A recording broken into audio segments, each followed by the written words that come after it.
నంద్యాల జిల్లా పాములపాడు మండలం ఎర్రగూడూరు గ్రామానికి చెందిన గుండు సిద్దయ్య హత్య కేసును ఛేదించారు పోలీసులు. ఆత్మకూరు పట్టణంలోని స్థానిక సబ్ డివిజనల్ కార్యాలయం నందు డీఎస్పీ రామ్జీ నాయక్ పాత్రికేయుల సమావేశం నిర్వహించి గుండు సిద్దయ్యను హతమార్చిన ముద్దాయిలైన అశోక్ కుమార్, మేకల సురేష్లను హాజరుపరిచారు. గుండు సిద్దయ్య మిస్సింగ్ కేసును 14వ తేదీన నమోదు చేసి మిస్సింగ్ అయిన వ్యక్తి 17వ తేదీ కేసీ కెనాల్ బ్రిడ్జి వద్ద నీళ్లలో శవమై తేలగా సిద్దయ్య మృతిపై పాములపాడు పోలీసులు అనుమానాస్పద మృతిగా కేసు నమోదు చేసి పోస్టుమార్టం జరిపించి దర్యాప్తులో భాగంగా పోస్టుమార్టం ఆధారంగా హత్య కేసుగా నిర్ధారించి ముద్దాయిల్ని అరెస్టు చేశారు. ముద్దాయిలను పట్టుకోవడంలో చాకచక్యంగా వ్యవహరించిన Atmakur rural CI Suresh Kumar Reddy, Pamulapadu SI Suresh Babu, ASI Prasanna, constable Kaja, Tavaneshwar, Ramanaidu, రసులను ఎస్పీ అధిరాజ్ సింగ్ రాణా ప్రత్యేకంగా అభినందించారు.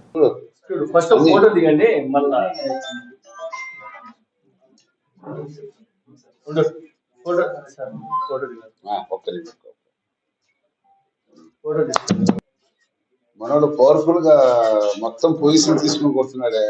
మేము ట్రైనింగ్ లో ఉన్నప్పుడు AK-47 పొజిషన్ తీసుకున్నప్పుడు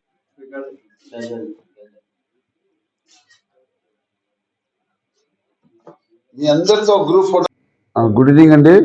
మన నంద్యాల జిల్లా ఆత్మకూరు సబ్ డివిజన్ పరిధిలో పాములపాడు PS లిమిట్స్లో మనకు 14/9/2024 తేదీన సిద్దయ్య అనే వ్యక్తి మిస్సింగ్ అయినట్లు వాళ్ళ భార్య శివమ్మ కంప్లైంట్ ఇస్తే మా ఎస్ఐ గారు కేసు నమోదు చేసి దానిపైన ఇన్వెస్టిగేషన్ చేస్తారు.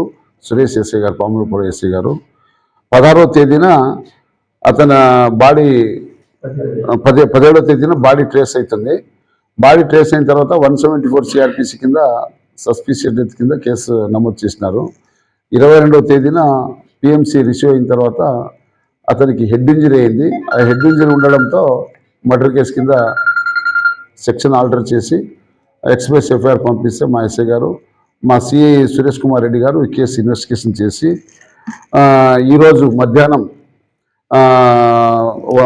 9:40 AM గంటలకు ముద్దాయిలు ఇద్దరు అరెస్ట్ చేసినారు. ఆ ముద్దాయిలు ఎవరంటే సురేష్, అశోక్, సురేష్ వీళ్ళిద్దరు ప్లస్ వీళ్ళు ముగ్గురు ఫ్రెండ్స్.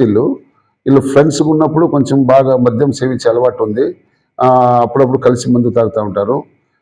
కాకపోతే సురేష్ అనే వ్యక్తికి సిద్దయ్య వాళ్ళ ఫ్యామిలీ వాళ్ళతో కొంచెం అక్రమ సంబంధం అనుమానం, సిద్దయ్యకి అనుమానం. ఆ అనుమానం పైన వీళ్ళ మధ్య డిస్ప్యూట్ స్టార్ట్ అయిపోయి ఆ రోజు 13వ తేదీ రాత్రి గొడవ జరుగుతుంది. ఆ గొడవ జరిగిన తర్వాత కూడా కలిసి తాగుతారు. మళ్ళీ మరుసటి రోజు 14వ తేదీ మార్నింగ్ నుంచి మధ్యాహ్నం వరకు మందు తాగుతారు. తాగేటప్పుడు వీళ్ళు మాట పెరిగి ఇతను సురేష్ అనే వ్యక్తి సిద్దయ్యను తలపైన ఒక రాయితో కొట్టి హెడ్ ఇంజరీ చేస్తాడు.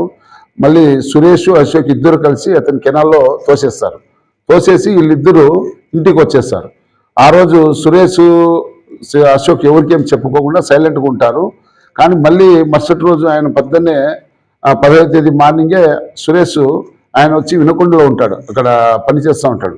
అక్కడ వెళ్ళిపోతూ ఇతనికి అశోక్ని ఇంకా బతికి వచ్చినాడా, ఎట్లున్నాడు, ఏమైనా వాడు మళ్ళీ తిరిగి ఇంటికి ఏమైనా వచ్చినాడని అనుమానం దీనిపైన ఉంటే దీనిపైన మా సిఐ గారు సురేష్ కుమార్ రెడ్డి చాలా చాకచక్యంగా ఆయన CDR మళ్ళీ ఆ విట్నెస్లందరినీ విచారించి వీళ్ళు ముద్దాయిగా ఇన్వెస్టిగేషన్లో ట్రేస్ అయిన తర్వాత ఈరోజు అరెస్ట్ చేసి వాళ్ళకి కోర్టు రిమాండ్ పంపిస్తున్నాం. బాబు